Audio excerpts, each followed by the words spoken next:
Oi, crianças, bom dia. Hoje nossa atividade de português vai ser no caderno de atividades mais Paique, tá bom?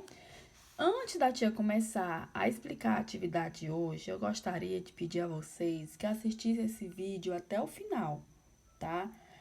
Cada explicação que eu vou dar vai ser importante para você poder realizar a sua atividade sem nenhuma dificuldade, tá bom? Preste atenção em todos os detalhes que eu vou explicar cada questão, tá bom? A atividade de hoje é na página 103, tá? Atividade 3. Hoje é dia 24/8/2020. O título do texto é O Corvo e o Jarro. Pelo título, com certeza vocês já ouviram essa história, né, do corvo e o jarro, e pelo título também você já sabe que esse aqui é um gênero textual, é uma fábula, né?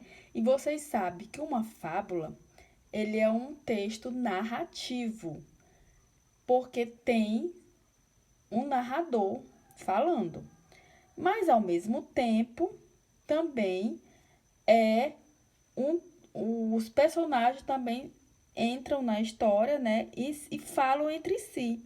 E a maioria das vezes, uma fábula, os personagens são animais e eles falam entre si, tá bom? Ele é um texto que sempre no final vai ter uma moral. A característica do do gênero textual fábula é que sempre vai ter uma moral da história. Que a finalidade da moral da história é ter um ensinamento de vida e dar um conselho para você, tá bom? Agora a tia Jussânia vai fazer uma leitura desse texto e gostaria que vocês, antes de começarem a realizar as atividades que são de acordo com o texto, lesse o texto com atenção, tá? Vou fazer a leitura exemplar agora. Um corvo que estava sucumbindo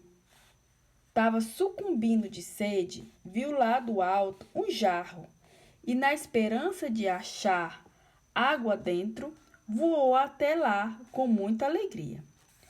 Quando o alcançou, descobriu, para sua tristeza, que o jarro continha tão pouca água em seu interior que era impossível retirá-la de dentro.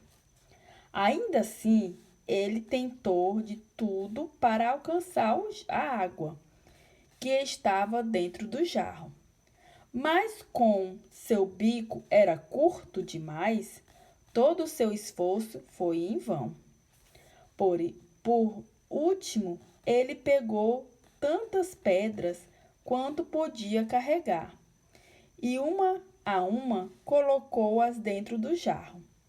Ao fazer isso, logo o nível da água ficou ao seu alcance do seu bico, e desse modo ele salvou a sua sede. Moral da história: a necessidade, a crise e a mãe de todas as invenções. Quer dizer, que a necessidade dele de matar a sua sede fez ele pensar uma melhor forma para matar a sua sede. Como foi? Pegou as pedras, né, isso? E de uma por uma o nível da água subiu e ele conseguiu assim matar a sua sede. Pronto, agora vamos para as questões. Essas questões são de acordo com o texto. Você vai ler quem é a personagem central do texto. Descreva sua característica. Quem é o personagem principal? O corvo. E qual é a característica do corvo? Aqui está dizendo uma das características dele, que ele tem um bico, né? Aí você vai dizer como é que ele é, tá bom? A segunda, a expressão sucumbindo de sede. Quer dizer o quê? Essa expressão. Aí você vai marcar uma dessas opções que tem a ver quis lá dizer no texto. O que quer dizer que sucumbindo de sede? Quer dizer o quê? Que ele estava o quê? Porque o corvo não conseguia alcançar a água do jarro. Vocês vão ler uma dessas opções e ver que de acordo que está aqui no texto. Na frase, voou até lá com muita alegria. Essa frase descobriu para sua tristeza, o que causou uma mudança. Ele voou com muita alegria e descobriu com muita tristeza. O que causou a mudança? Por que causou a mudança da alegria para a tristeza do corvo? A quinta questão. Podemos concluir que a lição de moral do texto, a necessidade ou a crise é a mãe de todas as invenções. Você vai ler uma dessas opções e ver o que está de acordo com o que dizer aqui a moral da história, tá bom? Pela leitura do texto, sua estrutura, podemos dizer que o gênero textual é... Você vai ler e ver qual é que a tia acabou de falar lá na explicação do texto. Qual é o gênero textual desse texto? A finalidade do texto, o corvo e o jarro é... Qual é a finalidade desse gênero? Eu também expliquei, né, lá quando eu estava falando sobre o texto, tá bom? Agora aqui está falando sobre o discurso direto e indireto. A gente já viu sobre isso. A gente viu que o discurso direto é quando o personagem está falando. E o discurso indireto é quando o narrador está falando. O gênero textual fábula aparece os dois discursos, o direto e o indireto. Porque sempre o narrador, o indireto é quando o narrador está falando e o indireto quando o personagem está falando.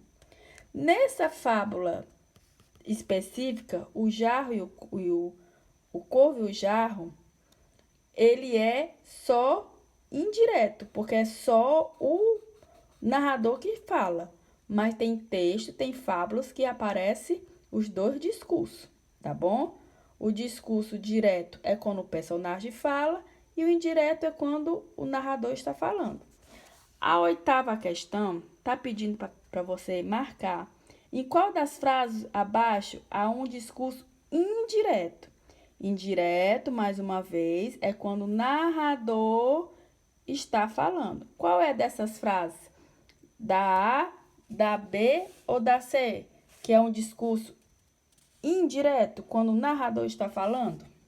Você vai marcar. Agora você vai completar as palavras com o uso de NH e LH. Depois desse vídeo, eu vou colocar um vídeo explicando um pouco sobre o uso de NH e LH nas palavras. E aqui você vai completar esses dois quadros. Completar um quadro com palavras com LH e outro com NH. Lembrando que não é para colocar nenhuma dessas palavras aqui. Não vou aceitar. Porque aqui está pedindo para você escrever mais palavras, diferente dessas outras aqui. Se você não souber, procure lá no Google, bote assim, palavras com LH e NH. E você vai ver aparecer várias e várias outras palavras e vocês podem ir colocando aqui, tá bom?